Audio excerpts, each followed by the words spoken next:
তো হ্যাঁ বন্ধুরা, তোমরা সবাই কেমন আছো? আশা করি তোমরা সবাই ভালো আছো। আমি তো বেশ ভালো আছি। শীতের সময় সবাই কি করছো? পিকনিকে, তারপরে ঘুরতে নিশ্চয়ই যাচ্ছ। আমিও যাচ্ছি এদিক ওদিক। তো অনেকদিন পরে কিন্তু দেখো তোমাদের সাথে একটা হেয়ার স্টাইলের ভিডিও শেয়ার করতে চলে এসেছি। এটা শর্টে আমি দিয়ে দিয়েছি।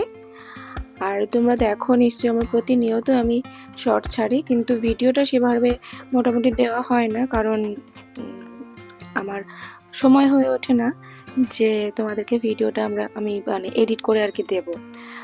তো আজকে একটু সময় পেলাম, তাই ভাবলাম যে অনেক পুরনো ভিডিও রয়েছে যেগুলো এডিট করা হয়নি, তো ওই জন্য আজকে এডিট করতে বসলাম এবং তোমাদেরকে ভিডিওটা শেয়ার করছি। তো তোমাদের কেমন লাগলো ভিডিওটা আমাকে কিন্তু অবশ্যই জানাবে, এবং যদি ভালো লাগে একটা সাবস্ক্রাইব করে দিও আর লাইক কমেন্ট করে দিও। ততক্ষণের জন্য সবাই কিন্তু ভালো থেকো, টাটা।